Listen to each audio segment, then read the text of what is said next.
Estará para hablar sobre la vacuna y la situación de la pandemia en Ecuador. Con nosotros el viceministro de Salud, doctora Bersoloson. Gracias por acompañarnos hasta ahora.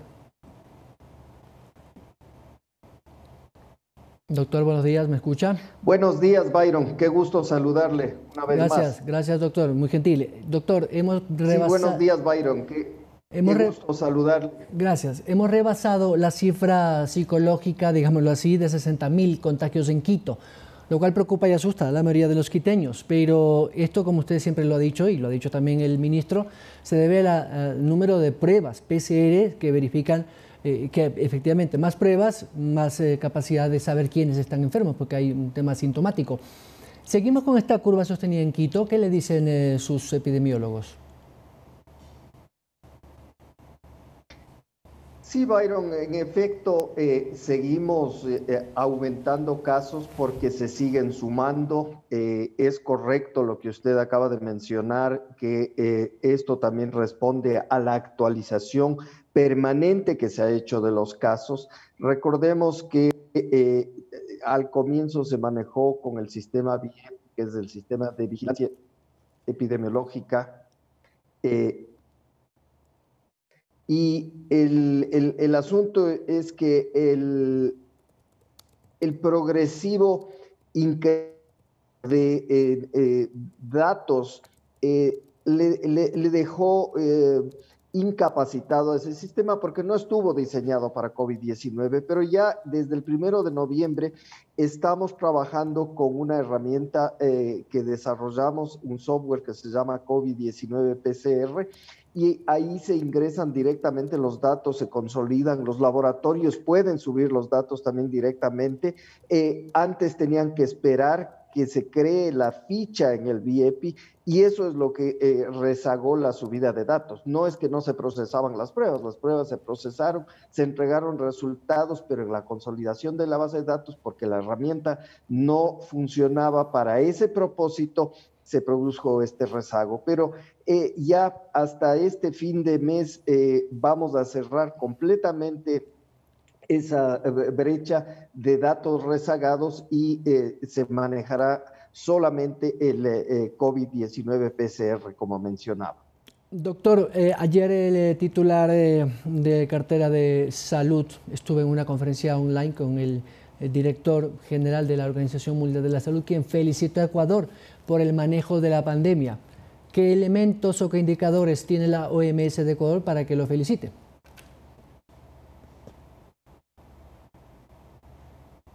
Bueno, yo creo que es importante reconocer que el manejo de la pandemia ha permitido que en el Ecuador no volvamos a tener brotes explosivos como tuvimos en Guayaquil. El inicio de la pandemia sin duda fue muy doloroso, nos tomó de sorpresa a todos y produjo muchos muertos. Recordemos imágenes dantescas que tuvimos en los meses de marzo, abril, pero eso fue un aprendizaje y nos permitió en la primera fase hacer una contención de la diseminación del virus mediante el confinamiento. Recordemos que estuvimos cerrados varias semanas, ¿no? Cerca de casi 3 meses de un confinamiento, y luego optamos por el distanciamiento. Vino la fase con la utilización de la estrategia de los semáforos, progresivamente ir recuperando algunas actividades, del desarrollo de protocolos de bioseguridad adaptados a cada una de las actividades comerciales y productivas y a los diferentes sectores, la reincorporación luego de la educación mediante teleasistencia, mediante estas herramientas telemáticas. Ahora ya tenemos proyectos piloto de clases presenciales algunas escuelas, y así hemos ido recuperando poco a poco. O sea, esto no ha sido al azar, ha respondido a un proceso que, basado en evidencia, nos ha permitido tomar las decisiones para en cada momento ir adaptándonos a las circunstancias y a la realidad. Asimismo, en la capacidad, por ejemplo, de realizar las pruebas RT-PCR al comienzo fue muy limitada porque no disponíamos de los insumos. Progresivamente fuimos incrementando esta capacidad. Ahora tenemos una mayor capacidad. Hay cerca de 200 laboratorios en el país entre los que procesan y los que toman la muestra. Entonces se expandió muchísimo la capacidad y eso nos ha permitido también tener una capacidad diagnóstica más amplia. Por eso hemos seguido identificando muchos casos más. Fortalecimos la capacidad hospitalaria, reubicamos camas que se utilizaban para otras patologías para destinarlas a COVID-19. Se crearon áreas aisladas en los hospitales, se crearon unidades de cuidados intensivos específicas para COVID-19, pero sobre todo, y lo importante es que logramos restablecer la atención en el primer nivel de atención con los equipos de atención integral de salud, con los médicos del barrio, con brigadas que han ido a visitar casa por casa a las comunidades para identificar de forma temprana los casos, haciendo vigilancia comunitaria activa. Y eso nos ha permitido contener los brotes. Recordemos hace un par de meses cuando encontramos zonas calientes en Quito, en coordinación con todas las autoridades locales, se hizo una contención en esas parroquias y eso nos permitió evitar la expansión del brote al resto de la ciudad. Pero una cosa que sí quiero ser muy enfático es que la pandemia continúa, la pandemia no se ha acabado, el virus circula en todo lado, no solo aquí en Quito, en Cuenca, Guayaquil y Anzasa, en todo el país y en todo el mundo, porque esa es la realidad, el coronavirus está circulando en todo el mundo, entonces la probabilidad de contagio y el riesgo es grande si es que yo no practico las medidas de prevención. Lo importante es estar consciente que yo puedo evitar los contagios si uso mascarilla, si mantengo la distancia y si practico las medidas de higiene, lavado frecuente de manos, desinfección de superficies, desinfección con alcohol.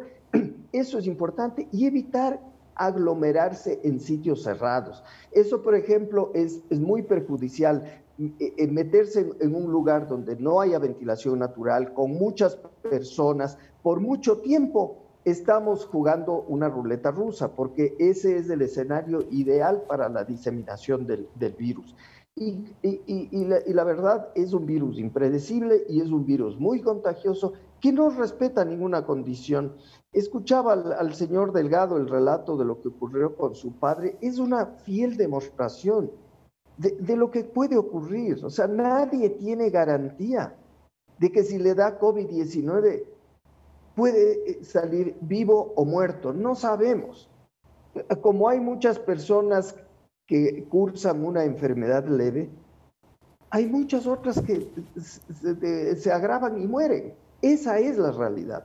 Y si todos somos conscientes de esa realidad, podemos transformar esa realidad con la decisión, voluntad y disciplina individual que va a beneficiar a todos. Porque si yo me comporto y si yo sé que estoy contagiado, me aíslo por 10 días, me recupero y puedo volver a circular. Pero si yo estoy contagiado y estoy consciente de eso y sin embargo salgo y disemino el virus, entonces cada vez va a tomar mucho más tiempo que la situación de contagios baje a los niveles que todos esperaríamos, que no haya contagios.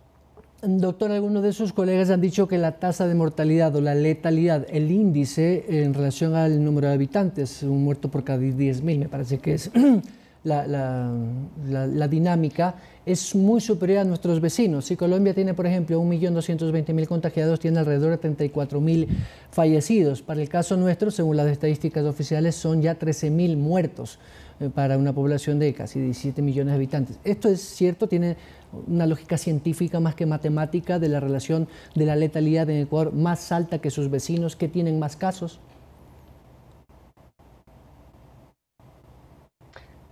No necesariamente.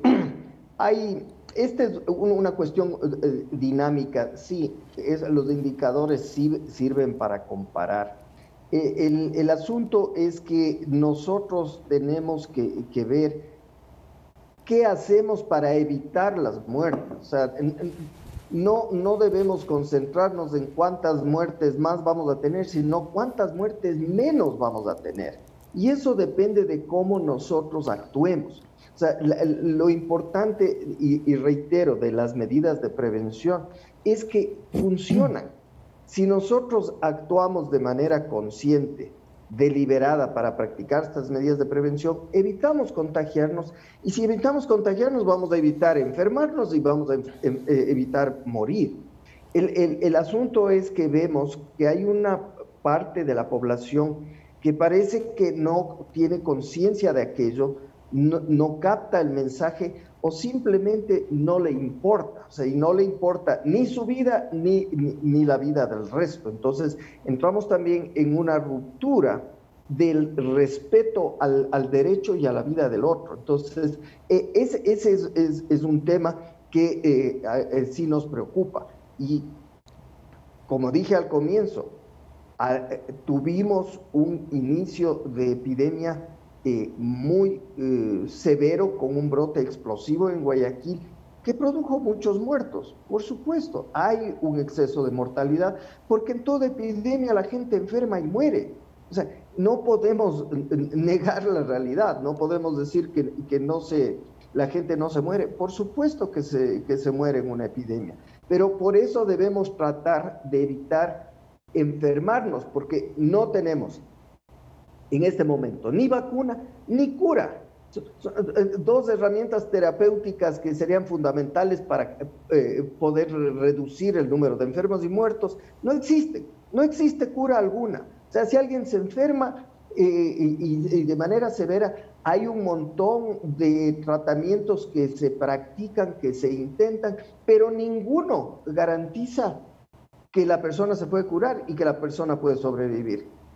La vacuna está por venir, pero mientras no haya vacuna y luego cuando se aplique la vacuna, no es que vamos a dejar de utilizar las medidas de prevención, al contrario, tenemos que seguir practicando las mismas medidas de prevención, porque la vacuna recién se va a aplicar de forma masiva en millones de personas, y entramos en lo que se llama la fase 4 del estudio clínico. Y en esa fase hay que hacer un seguimiento por 2 años para realmente medir la verdadera seguridad, sobre todo de las vacunas, y su eficacia. O sea, ¿cuánto tiempo van a durar los anticuerpos? ¿Cuánto tiempo va a durar la inmunidad? No sabemos en este momento. Entonces, lo que sí tenemos es la certeza que las medidas de prevención son la mejor vacuna. Entonces, sí tenemos la capacidad nosotros como individuos de transformar la realidad, simplemente practicando estas medidas de prevención. Y si las practicamos, estamos vacunándonos porque vamos a evitar contagiarnos. Entonces, ese es el meollo del asunto. El evitar más muertes significa comportarnos. Y nosotros como autoridades hacemos todos los días los esfuerzos por transmitir los mensajes, y ustedes como comunicadores también lo hacen, pero no tenemos ninguna capacidad y sería absolutamente ilusorio pensar que como autoridad sanitaria vamos a estar persiguiendo a cada ciudadano a que se comporte. Eso no se puede hacer. O sea, ahí es donde tenemos este problema, que es la falta de comportamiento, el comportamiento irresponsable y el comportamiento indisciplinado de un grupo de población. Y ese grupo de población es el que hace que los contagios se mantengan y que la epidemia perpetúe y que tengamos más enfermos y muertos. Y el espejo donde nos reflejamos es de Europa, doctor. Es terrible porque en Europa se relajaron, no había obligatoriedad de la mascarilla y pues está siendo casi tan letal como en la primera fase de abril y mayo. Doctor, ya para ir cerrando, gracias por la entrevista. ¿Tenemos posibilidades de tener la vacuna de Pfizer o la de Moderna o la de la COVAX? Parece una carrera más de mercado, porque la industria farmacéutica, usted sabe, mueve millones y más allá de la prioridad científica que hay por un tema de salud humana, evidentemente ahí también es un juego de quién produce más y a quién le vamos a vender primero.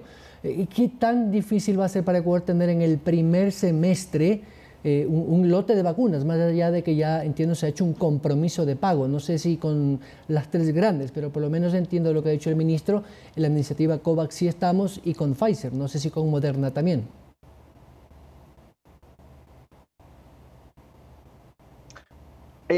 Buena pregunta, Byron. Sí, efectivamente esperamos recibir en el segundo trimestre del 2021 las primeras vacunas llegarán al país. Ese es el compromiso inicial con los proveedores. Eso va a depender que todo vaya bien, porque recordemos que también tienen que cumplir los requisitos regulatorios necesarios todos los fabricantes para obtener en este periodo inmediato, van a obtener una certificación de uso en emergencia mientras se tramita el registro sanitario. Entonces, todas estas regulaciones sanitarias de emergencia deberán aplicarse hasta que se complete el trámite de registro sanitario.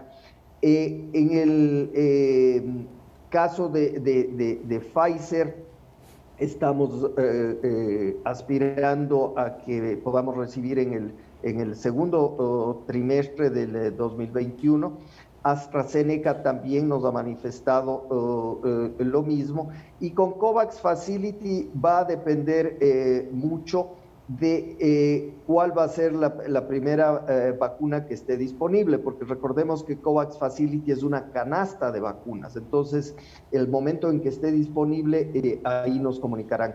Y sin duda, como usted decía, esto es una cuestión de mercado, y siendo una cuestión de mercado, los productores ya han vendido la mayoría de la producción que tienen planificada para el próximo año a los países grandes. Entonces, primero deberán cumplir con esas obligaciones, y luego estaremos nosotros en el siguiente orden de prioridad, porque nosotros también hemos logrado negociar con anticipación y hemos logrado acordar ya un cupo para que nos entreguen las dosis de vacunas, que será además progresiva, y eso es lo que estamos trabajando en un plan de vacunación.